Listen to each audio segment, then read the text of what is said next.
नमस्कार। आप बहुत प्यासे हैं और एक गिलास पानी मिल जाए तो गजब की राहत मिलती है। दूसरे गिलास से कुछ कम और उसके बाद के गिलास के पानी से और कम, या हो सकता है कि आपकी प्यास ही बुझ जाए। इसे अर्थशास्त्र में सीमांत उपयोगिता ह्रास नियम कहते हैं। लेकिन जब एक नेता जेल जाता है तो हमें बहुत खुशी मिलती है। फिर तीसरा नेता जेल चला जाता है तो हमारी खुशी तिगुनी हो जाती है। यहाँ अर्थशास्त्र का सीमांत उपयोगिता तेल लेने चला जाता है। पता है क्यों? क्योंकि अमुक नेता के बारे में हमें पता होता है कि उसने देश को लूटा है और हमें इंतजार इस बात की होती है कि हमारी गाढ़ी कमाई हड़पने वाले की बारी कब आएगी। और इसीलिए हम बहुत खुश हो जाते हैं जब उसे जेल जाने का समाचार मिलता है। पूरा मामला है ईडी डायरेक्टर संजय मिश्रा का। सुप्रीम कोर्ट ने ईडी डायरेक्टर संजय मिश्रा का कार्यकाल बढ़ाने की अनुमति दे दी है। अब संजय मिश्रा 15 सितंबर तक ईडी के डायरेक्टर बने रहे। भ्रष्टों ने जितना देश को लूटा है, इस खबर को सुनते ही उन्हें हीमोग्लोबिन चेक करवाने की नौबत आ रही है।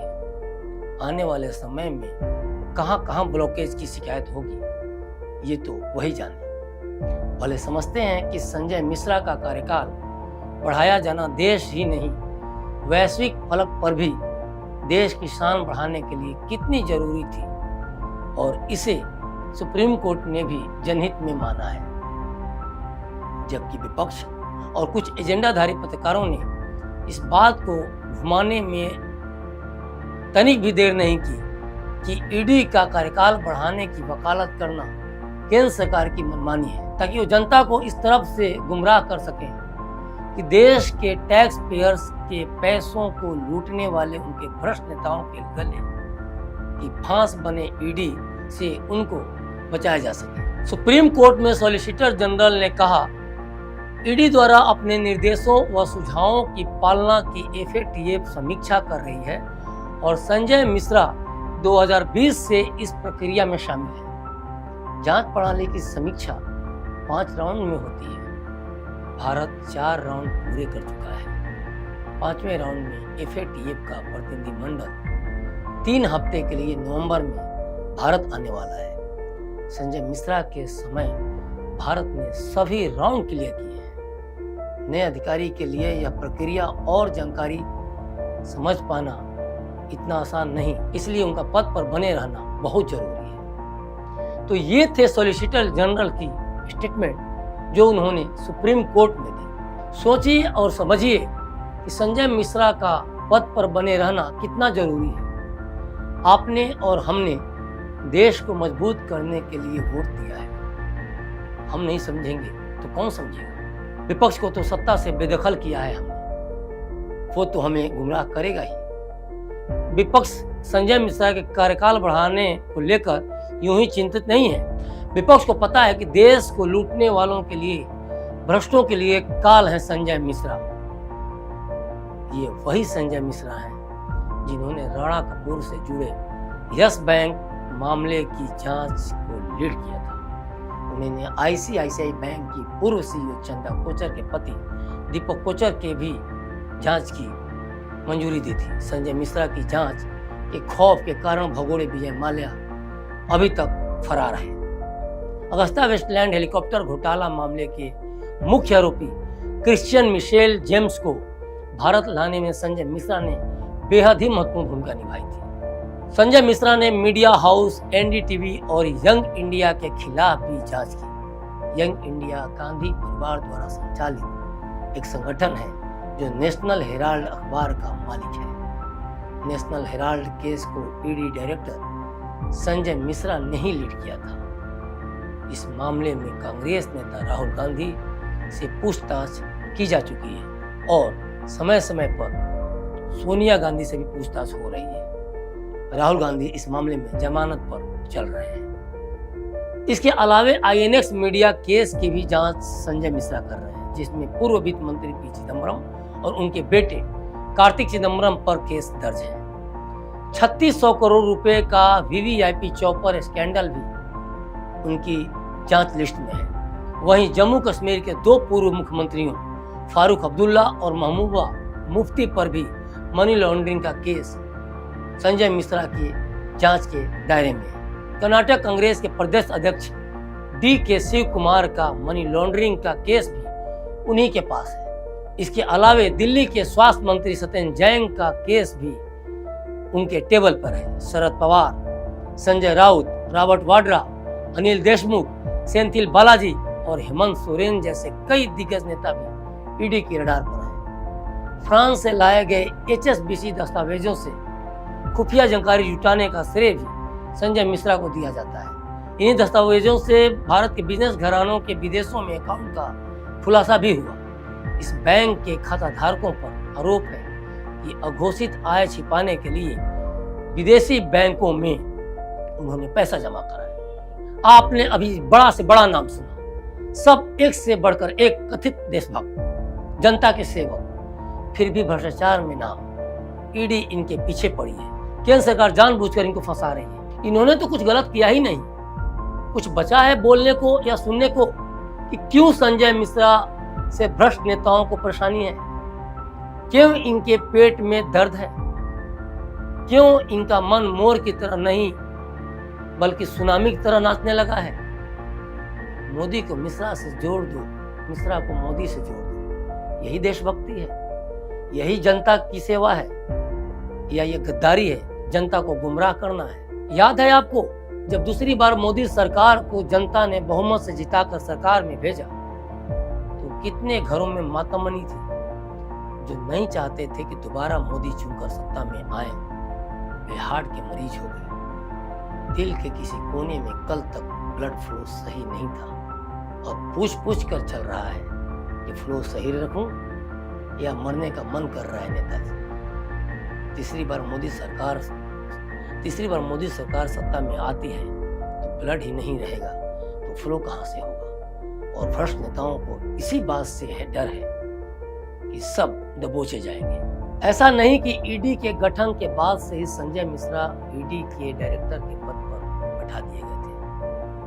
बात एक व्यक्ति की नहीं है जिसे लेकर विपक्ष या कुछ एजेंडाधारी पत्रकार सवाल उठा रहे हैं। इफेक्ट ये को लेकर बात देश की है, बात वैश्विक फलक पर देश के सम्मान की है, जो विपक्ष के लिए मायने नहीं रखता। क्योंकि जब देश में ही उनकी कोई नहीं सुनता तो विदेशियों को देश विरोधी बातें सुनाने उनके नेता विदेश निकल पड़ते हैं। बात उन फाइल्स की है जिस पर संजय मिश्रा काम कर रहे हैं, जिनके पद से हटते ही और नए अधिकारी के उस पद पर बैठते ही चीजें समझने के बाहर हो जाएंगी या उनको चीजें समझने में देर लगेगी, जिसे विपक्ष ने जनता से हमेशा छुपाया, जिसे लुटियंस जोन के पत्रकारों ने हमेशा हिडन रखा। दूसरा एंगल है चाटुकार पत्रकारों का, जो चाहते हैं कि विपक्ष किसी भी तरह से सत्ता में आ जाए और फिर से उनके विदेशी दौरे, दारू पार्टी स्टार्ट हो जाए, जिसे मोदी सरकार ने बंद कर रखा है। इन महान पत्रकारों के यूट्यूब चैनल्स, टीवी चैनल्स या वेबसाइट्स पर केंद्र सरकार की एक भी नीतियों की तारीफ नहीं मिल सकती आपको। सुबह शाम राम के नाम से ज्यादा मोदी को करो बदनाम जैसे शब्द सुनने और देखने को मिलेंगे। आज जिस विपक्ष को संजय मिश्रा का ईडी के डायरेक्टर होने से पेट में दर्द है, वो ये क्यों नहीं बता रहा कि वित्त मंत्रालय में प्रणब मुखर्जी और बाद में पी चिदम्बरम के अधीन संजीव सचिव के रूप में भी संजय मिश्रा काम कर चुके हैं। संजय मिश्रा के काम करने के तौर तरीके, उनकी सूक्ष्मदर्शिता और डिटेलिंग पर विशेष ध्यान देने की क्षमता, नियम और समय के पाबंद होने के कारण मोदी सरकार ने नवंबर 2018 में ईडी का प्रमुख बना दिया था। इसमें किसी को क्या परेशानी, और क्या परेशानी इसलिए विपक्ष को हो रही है कि कितना भी बड़ा नाम क्यों न हो, कितना भी अकुत संपदा का मालिक कोई नेता क्यों न हो, संजय मिश्रा ने इसकी कभी परवाह नहीं की और यही विपक्षियों के लिए मुसीबत का कारण बन गया है और वे सब ईडी के रडार पर हैं। ईडी प्रमुख बनते ही मिश्रा लगातार छापे की कार्रवाई को अंजाम देने लगे थे। पीएम मोदी की न खाऊंगा न खाने दूंगा की नीति को आगे बढ़ाते देख विपक्ष की हवा टाइट होने लगी, क्योंकि उसे अपने कारनामे की फिक्र होने लगी और उसने केंद्र पर ईडी की शक्ति के बेजा इस्तेमाल का आरोप मढ़ दिया और वो लगातार इस बात को आगे बढ़ाकर जनता को गुमराह करने में मशगूल भी है। संजय मिश्रा ने अपने अब तक के 5 साल के कार्यकाल के दौरान कई पूर्व मंत्रियों और शक्तिशाली नेताओं पर शिकंजा कसा। इस दौरान ईडी ने 4000 मामले दर्ज किए और 3000 जगहों पर सर्च ऑपरेशन को भी अंजाम दिया। पता है आपको, संजय मिश्रा के सेवा विस्तार को सुप्रीम कोर्ट में चुनौती देने वाले कौन लोग हैं? इन नामों में कांग्रेस नेता रणदीप सुरजेवाला, कांग्रेस नेता जया ठाकुर, वकील मनोहर लाल शर्मा, तृणमूल नेता महुआ मोइत्रा और साकेत गोखले शामिल हैं। और विपक्ष यही तो चाहता है कि इंडिया को ग्रे लिस्ट में डाल दिया जाए ताकि केंद्र सरकार को कटघरे में खड़े करने का उसे मौका मिल जाए। पिछले 2 दशक से सत्ता से दूर व्याकुल विपक्ष के लिए केंद्र सरकार की नीतियां अच्छी हो या खराब कोई मायने नहीं रखती। नीतियां अच्छी हैं तो भी जनता को बताओ कि सरकार की नीतियां खराब हैं, और नीतियां खराब हो तो मजे लो, जनता को भड़काओ। यही है भारत का विपक्ष। देश के प्रति कोई जिम्मेदारी नहीं, कोई जवाबदेही नहीं, और इसीलिए विपक्ष जनता को लगातार गुमराह कर रहा है कि ईडी का केंद्र सरकार दुरुपयोग कर रही है। विपक्ष यही चाहता है कि वे सरकार को घेरें और उनकी नीतियों पर सवाल उठाएं, गालियां दें और यह साबित कर सकें कि 2024 की ताजपोशी उनके सिर पर हो तो ज्यादा बेहतर है। अब ये बात और है कि दशानन यानी रावण की तरह 10 सिर लिए इन पार्टियों के नेता अभी तक फैसला ही नहीं कर पाए हैं कि पीएम की ताजपोशी के लिए सिर किसका होगा। सरकार और सिस्टम के खिलाफ आपके दिल में उठते हुए गुबार के लिए क्लिक इंडिया बेहतरीन प्लेटफॉर्म है। अगर आपके पास भी कुछ ऐसे मुद्दे हैं जिससे देश और जनता का भला हो सकता है तो कमेंट बॉक्स में हमें जरूर लिखिए। अगर आपके सुझाव देश हित में होंगे तो मैं उन मुद्दों को क्लिक इंडिया के प्लेटफॉर्म से जरूर उठाऊंगा। बने रहिए हमारे साथ। शुक्रिया।